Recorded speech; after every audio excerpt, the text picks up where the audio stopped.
This November, California voters will vote on Prop 58, also called Prop 58 Learn, Language Education, Acquisition, and Readiness Now, Senate Bill 1174. This bill, introduced by Senator Ricardo Lara, D. Bell Gardens, will bring back California parents' option to choose multilingual education for their children. I will be upfront and disclose that, as a researcher of bilingual children's language and cognitive development, I am fully in support of this bill. But my goal for writing this post is not to simply proclaim my support of this bill, rather, my goal is to provide some context for why multilingual education could be beneficial for everyone.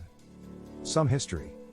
There's been a long-held belief in the United States that English-only education is beneficial for all students.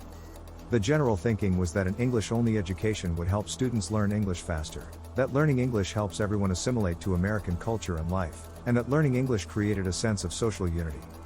In fact, even in California, where multilingualism and multiculturalism have long been the norm, voters passed a bill in 1998, Prop 227, the English in Public Schools statute, that began placing English language learner, ELL, students, i.e., students who speak a non-English language at home and learn English at school, in English-only monolingual classrooms. Though there were certainly various politics at play, the general belief behind this 1998 bill was this same long-held belief that students, especially ELLs, who are largely immigrant children or the children of immigrant parents, would benefit in many ways by being immersed in an English-only educational environment. How would multilingual education benefit English language learning, ELL, students? Multilingual education helps ELL children both learn English and maintain their home language, both of which benefit these children's overall language and social development. When ELLs have a strong foundation in one language, that strong foundation also supports learning and academic achievement in the other language.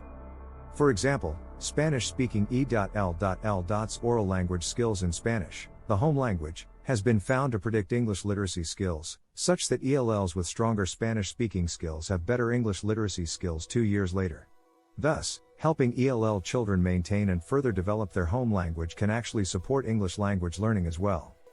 In addition to supporting the acquisition of English language skills, maintaining the home language is critical to ELL's ability to maintain relationships with their families and communities.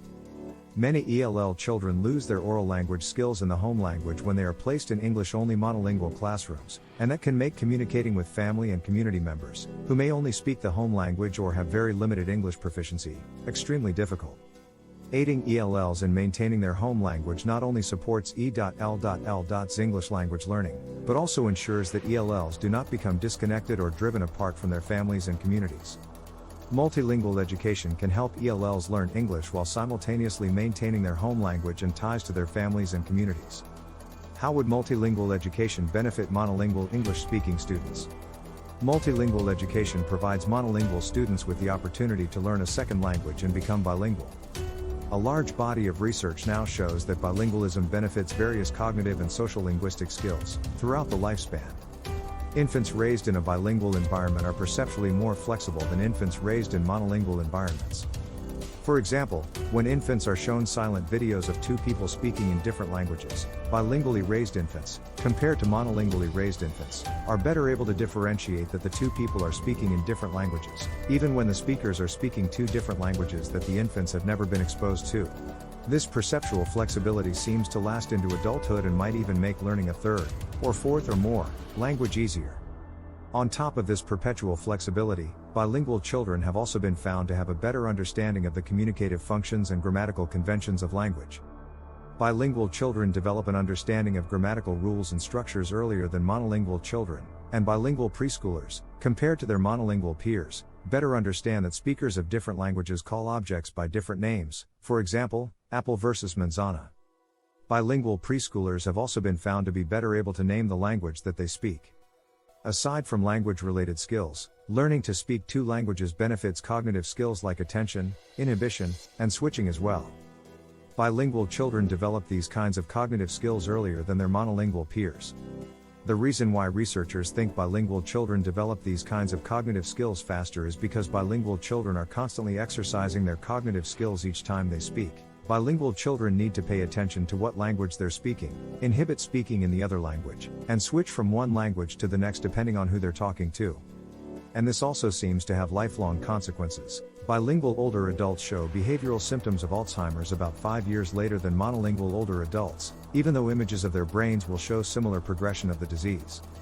In other words, bilingual older adults' brains are able to compensate for beginning Alzheimer's symptoms through the cognitive skills they've been exercising throughout their life.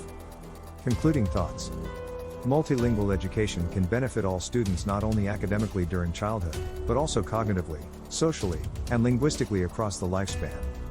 With the number of multilingual, multicultural children increasing in the United States, increasing the availability and accessibility of multilingual education could be an asset now to both ELL and monolingual students, as well as in the long run as these students enter an increasingly more global society and economy.